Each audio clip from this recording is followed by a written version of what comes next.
First contact fallout. The grand hall of the Galactic Consortium sparkled under the light of 3 artificial suns, their rays filtering through the transparent dome that showcased the stunning nebula backdrop of Nexus Station. Commander Ilara Voss stood with military precision before the 13 seats of power, her dark blue uniform bearing the insignia of Earth's United Defense Force. Despite being humanity's first official representative to the Consortium, she maintained a stoic expression while facing the assembled alien representatives. "The people of Earth extend their gratitude for this audience," she began, her voice clear and unwavering. "After decades of observing transmissions from your member species, we believe it's time for formal relations. Earth seeks neither charity nor special treatment, only fair consideration as a sovereign interstellar civilization." High Chancellor Zex Kaltar, a towering reptilian figure whose metallic scales shifted colors with his moods, leaned forward from the central seat. His scales currently displayed a deep purple, curiosity mixed with caution. "Commander Voss," his voice resonated through translators around the chamber, "your species has progressed from primitive atomic weapons to functional faster-than-light travel in less than a century. Such accelerated development is unprecedented in our records spanning 20,000 years. The Consortium must understand how this happened." Ilara nodded. "Human adaptability has always been our strength. When we detected your communications 50 years ago, we redirected our global resources toward meeting the technological threshold for interstellar civilization." "Most fascinating," chittered Delegate Angstral of the Arachnid Concordance, her 8 eyes blinking in unison. "Yet our surveillance indicates your species hasn't even unified your home planet politically. Unusual for spacefaring civilizations. Our diversity is another strength," Ilara countered. "Multiple governance systems foster competition and innovation." The atmosphere in the chamber shifted palpably. The assembled representatives exchanged glances loaded with meaning. "Commander," Zex Kaltar's scales shifted to a burnt orange, "you speak of competition as beneficial. This contradicts the Consortium's foundational principle of harmonious progression. Different paths can lead to the same destination, Chancellor." The 13 seats conferred in hushed tones, their various appendages gesturing in what Ilara recognized as signs of agitation. Her neural implant silently analyzed their body language, feeding data to her tactical assessment subroutines. The diplomatic mission was veering off course, but she couldn't identify why. After several minutes, Zex Kaltar addressed her again. "We have reviewed your species' historical transmissions. We've witnessed your global conflicts, your environmental carelessness, your cultural glorification of violence. Tell us, Commander, how many sentient species evolved on Earth alongside humans?" The question seemed oddly specific. "None, Chancellor. Humans are the only technologically advanced species from our planet." Murmurs rippled through the chamber. Zex Kaltar's scales darkened to a deep crimson. "So you eliminated all competition," he stated flatly. Ilara frowned. "No, that's not. You evolved alone because you destroyed any species that might have challenged you," interrupted Delegate Vreen of the Silicum Consciousness, their crystalline form pulsing with harsh light. "Just as you now seek to infiltrate our Consortium." "There's been a misunderstanding," Ilara insisted, her training keeping her voice calm despite the escalating tension. "Earth's evolutionary path simply didn't produce multiple sentient species. A convenient explanation," Zex Kaltar hissed. "Yet we've analyzed your transmission history. Your entertainment broadcasts are saturated with scenarios of alien invasions. Your military fiction obsesses over conquest and domination. Your first message to the stars was a military radar pulse. Entertainment isn't reality, Chancellor." And that radar pulse was. "The first act of an emerging predator species is to assess potential threats," interrupted Delegate Anxeloth of the Aquatic Coalition, their fluid-filled environmental suit bubbling with agitation. "You've exposed yourselves, humans." Ilara's neural implant flashed warning indicators across her vision. The room's environmental systems were shifting. Subtle changes in atmospheric composition, barely perceptible electromagnetic fields activating around the delegation platform. "Chancellor, delegates, please," she urged. "We came in peace. Let's not allow cultural differences tow." "The protocols of preservation are clear," Zexkaltar announced, rising to his full 3-meter height. "When a potentially invasive predator species is identified, containment is mandatory." The environmental field around the human delegation platform intensified. Ilara's 4 accompanying officers moved protectively closer to her as their implants registered the threat. "This is a violation of diplomatic protocol," Ilara stated firmly. "We came unarmed as requested. Our ship maintains position at the designated coordinates. A predator is most dangerous when it disguises itself as prey," Zexkaltar replied. "The Consortium has encountered species like yours before." The Vraxians smiled while they infiltrated 3 systems. "The Corti brought gifts that contained bioweapons. We will not be deceived again." The platform beneath the humans began to glow with increasing heat. Ilara's tactical officer, Lieutenant Chen, activated his emergency communicator. "Chancellor, whatever you believe about us is wrong," Ilara insisted, maintaining her composure even as she felt the temperature rising through her boots. "Earth seeks peaceful coexistence. Your ship has just launched what you call escape pods," Zexkaltar interrupted. "More deception, more aggression. Standard protocol when communications are disrupted," Ilara explained, her skin beginning to redden from the heat. "Please, power down these fields before this becomes something neither of us wants." "The containment has already begun, Commander. Your species' threat assessment indicates a probability of 98.7% evolutionary domination pattern. The Consortium acts preventively." The heat intensified. Lieutenant Chen collapsed first, his uniform beginning to smoke. The delegation's xenobiologist, Dr. Rima Khan, attempted to shield the youngest officer while shouting medical terminology at the Consortium. "This is murder," Ilara called out, her voice strong despite her blistering skin. "You condemn an entire species based on misinterpreted data." "We preserve the galactic balance," Zexkaltar replied dispassionately.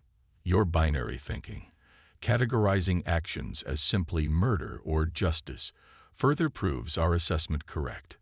As flames began to consume her uniform, Commander Ilara Voss stood tall, facing the 13 seats with dignity even as her body failed.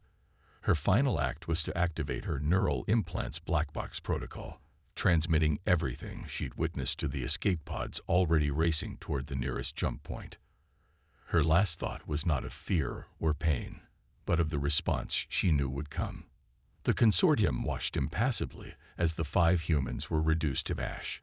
Maintenance drones emerged to clean the platform, erasing all evidence of the delegation. "Mark their system for quarantine," Zexkaltar ordered. "Prepare defensive arrays along the outer sectors. If they attempt contact again, sterilization protocols will commence." 3 days later, as Nexus Station rotated into the shadow of the nearby gas giant, its long-range sensors detected an anomaly. Before the monitoring technicians could analyze the reading, 15 unmarked vessels materialized simultaneously around the station. Vessels that hadn't used the jump gates, vessels that had somehow bypassed the most sophisticated detection grid in the known galaxy. A transmission cut across all Consortium frequencies.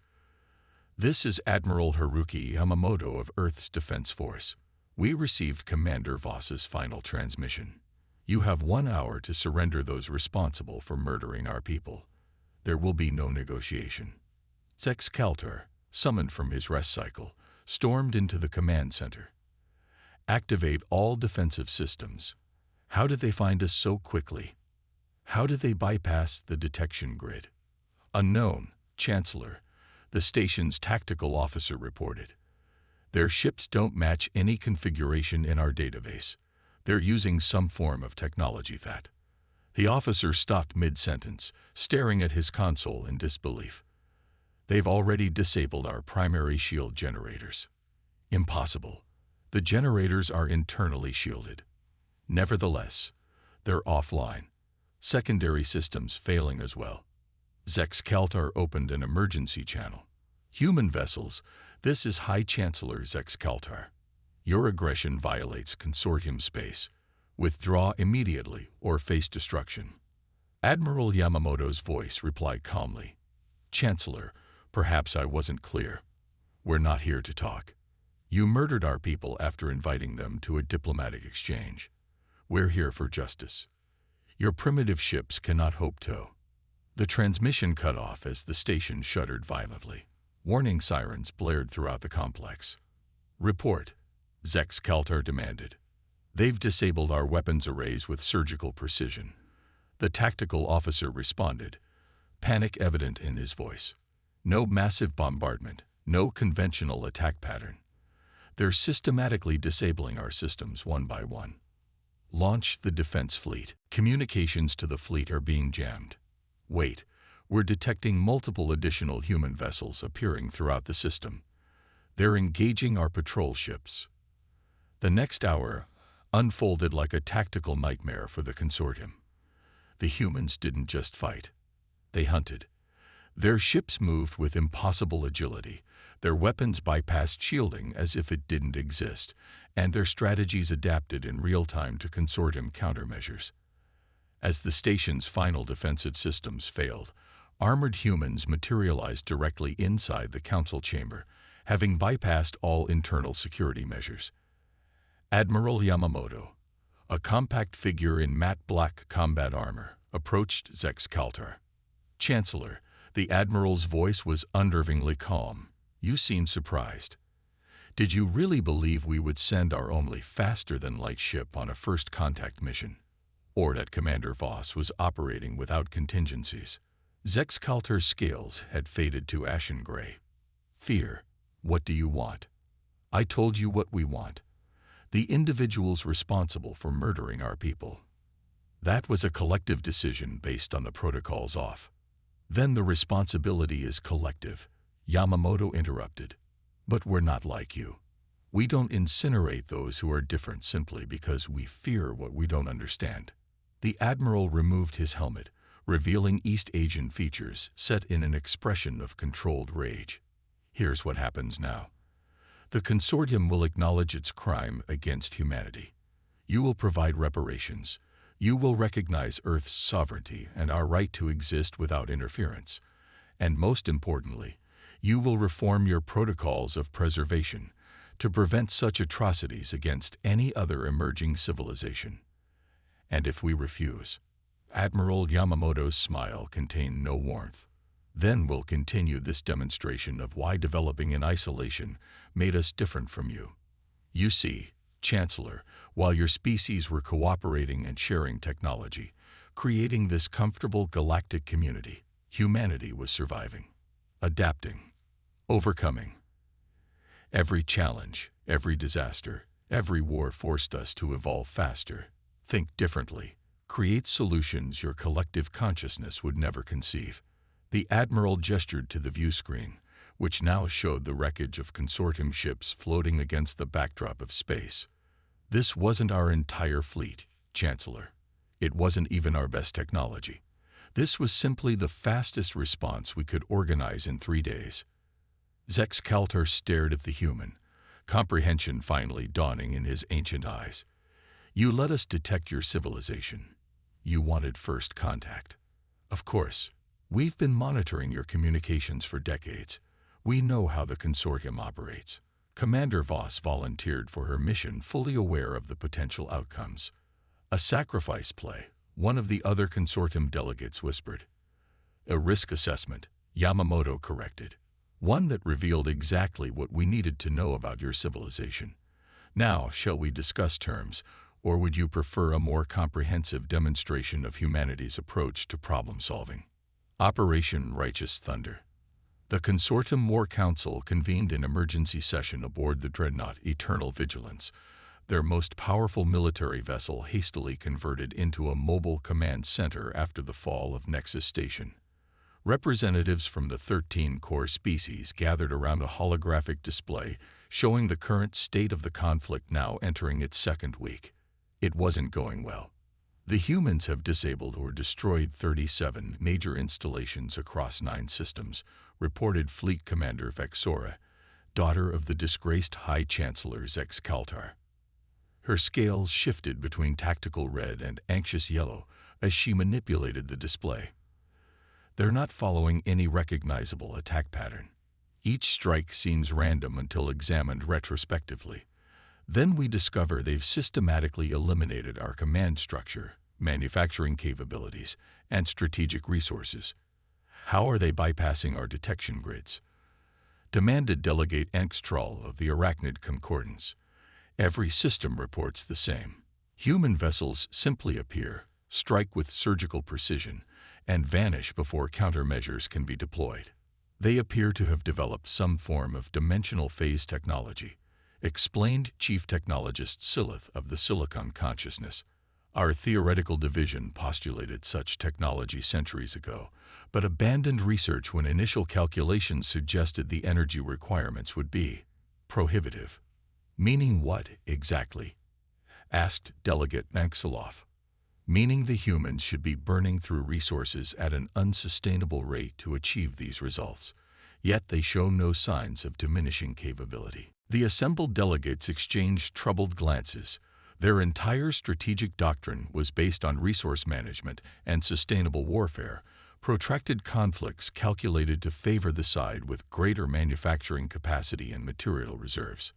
The Consortium, with thousands of worlds and centuries of development, should hold overwhelming advantage against a single system species. The reality proving otherwise was disconcerting. We need to negotiate, suggested Delegate Orden of the Avian Hegemony, their feathers ruffled in agitation. The humans initially demanded only those responsible for the incident. Perhaps if we offer the High Chancellor and the Security Council less. Unacceptable, interrupted Fleet Commander Vexora. My father's actions were in accordance with established protocols. Sacrificing leadership to appease a predator species only validates their aggression. Their demands have evolved, noted the Diplomatic Corps representative, a holographic entity representing the collective analysis of hundreds of diplomatic minds. Admiral Yamamoto now requires acknowledgement of crimes against humanity, formal recognition of Earth's sovereignty, unspecified reparations, and reform of our foundational protocols. Outrageous. Vex, Sore hissed. They attack without provocation. That's factually incorrect, Commander, the Diplomatic Corps entity interrupted. Our actions against their delegation constituted the initial aggression under any reasonable interpretation of interspecies law. Before Vexora could respond, the Dreadnought's alert system activated. The holographic display shifted to show a single human vessel that had appeared less than 10 kilometers from their position, inside their defensive perimeter, inside their shield envelope, impossibly close. How? Vexora began. The human ship transmitted on all frequencies simultaneously, bypassing encryption protocols as if they didn't exist. A human female appeared on the command deck's main view screen, dark-skinned, silver-haired, wearing an unadorned gray uniform. Greetings, Consortium representatives. I am Director Edicina Okafor of Earth's Special Diplomatic Division. I understand you're discussing our ongoing disagreement. This is an encrypted military channel. Vexora snarled. You cannot possibly. Your encryption is based on quantum entanglement principles that we resolved 3 decades ago. Director Okafor interrupted calmly. Just as your detection grid relies on gravitational distortion sensors that can't identify our phase shift technology, and your shields operate on frequency harmonics that our weapons specifically target. She smiled politely. But I didn't come to discuss technical specifications. I came to offer clarity. Clarity, echoed Delegate Angstral. Yes, you fundamentally misunderstand humanity, and that's leading to miscalculations on your part. Let me explain what's actually happening. The director's image was replaced by a 3-dimensional map of known Consortium space, with human strike points highlighted. You believe we're engaging in random terror attacks. In reality, we're systematically dismantling your military infrastructure while deliberately minimizing casualties. Notice how your civilian population centers remain untouched, how your agricultural worlds continue functioning, how we've disabled rather than destroyed vessels when possible. The map zoomed in on several specific locations. Your strategic analysis concludes we must be depleting our resources at an unsustainable rate. This assumes we're using technology similar to yours, just more advanced. That's incorrect. We developed along an entirely different technological path precisely because we evolved in isolation. The screen returned to Director Okafor's face. You see, while your civilization was sharing and homogenizing technology across species, humanity had to solve problems independently. This led to fundamentally different approaches and solutions.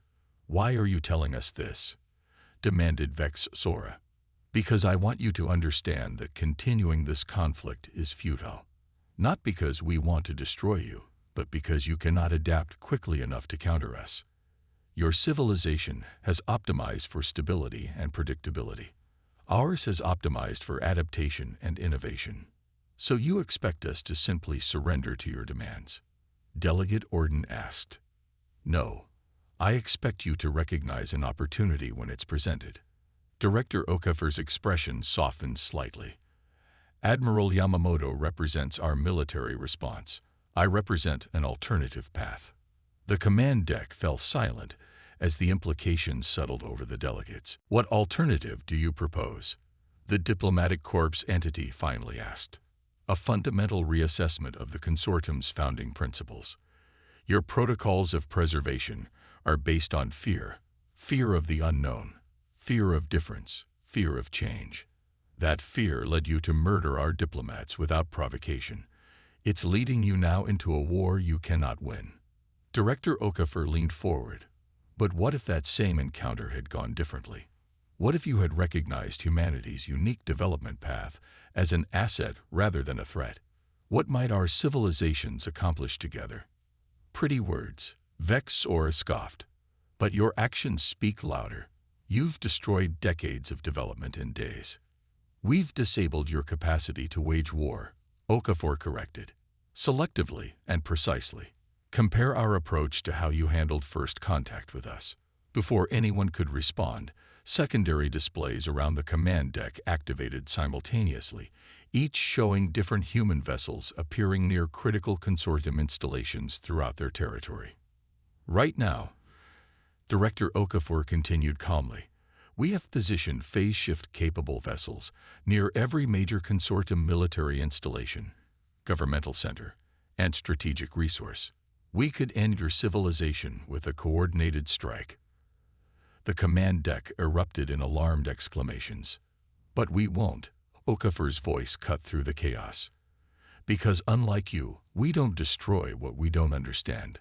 We study it, learn from it, grow from the encounter. She gestured, and the displays showed human vessels powering down weapon systems. Here is humanity's true response to your aggression. We're offering you a second chance, not because we're weak, but because we recognize the value of diversity, even diversity that initially fears us. What exactly are you proposing? The diplomatic corps entity asked cautiously. A new beginning. The formation of a joint human consortium committee to reform the protocols of preservation. Recognition of Earth's sovereignty and our right to develop according to our own path. And a knowledge exchange program where both our civilizations can benefit from our different evolutionary approaches. And if we refuse? Vex Sora asked. Director Okafor's expression remained neutral. Then Admiral Yamamoto's approach will continue to its inevitable conclusion. But I don't believe it will come to that. Your species have survived and thrived for millennia because you're intelligent. Intelligent beings recognize when adaptation is necessary for survival. The director's image was replaced by a series of technical schematics, designs for technologies beyond current consortium capabilities. These are preliminary designs for medical applications of our phase shift technology. Imagine surgical procedures that bypass healthy tissue entirely to reach diseased areas. Imagine delivery systems that can transport resources instantly to disaster areas. Imagine defense systems that protect without threatening. The schematics disappeared, and Director Okafor returned. This is what humanity offers. Not just our anger over what you did, but our vision for what we could become together. For the first time in the Consortium's 20,000-year history, the Council chamber fell completely silent, not from fear, but from possibility. 3 months later, the newly renamed Galactic Coalition held its inaugural summit on Earth, neutral ground for all member species. The humans had insisted on this venue not as conquerors, but as equals, opening their homeworld to representatives from across the galaxy. Admiral Yamamoto and Director Okafor stood together on the observation deck of the orbital conference facility, watching delegates arrive from 100 worlds. "They still fear us," Yamamoto noted, observing the cautious body language of the arriving representatives. "Of course they do," Okafor replied. "We dismantled their military infrastructure in weeks. Fear is a rational response. Will it work? This coalition?" Director Okafor watched as former High Chancellor Zex Kaltar, now serving as the transitional representative of the Draconian worlds, approached the human greeting party with formal dignity. "It will work because the alternative is unacceptable to both sides. They need our innovation. We need their stability and experience, and the next emerging civilization they encounter." Okafor smiled slightly. "We'll meet a very different reception. The protocols of preservation have been replaced by the principles of cooperative development. First contact teams now include representatives from multiple species, including humans. Below them, Zex Kaltar was presenting a ceremonial object to the human representatives, a crystal containing the ashes of Commander Ilara Voss and her team, preserved as a permanent reminder of where fear leads. "She would be proud," Yamamoto said quietly. "Her sacrifice changed the course of galactic history.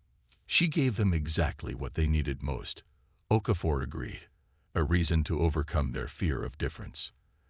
As the Earth rotated into night below them, lights from human cities twinkled alongside the landing beacons for alien vessels. Already, the exchange of ideas was transforming both human and Consortium technologies, creating hybrid solutions neither civilization could have developed alone. It wasn't peace, not yet. Too much blood had been spilled, too many assumptions shattered, but it was the beginning of understanding, the recognition that different evolutionary paths could converge toward common goals. In the Grand Committee chamber, beneath the flags of 100 worlds, the new coalition charter was ratified with its opening line clearly visible. "We acknowledge that diversity of development is not a threat, but the universe's greatest resource. United not in sameness, but in purpose, we move forward together." Commander Voss couldn't have said it better herself.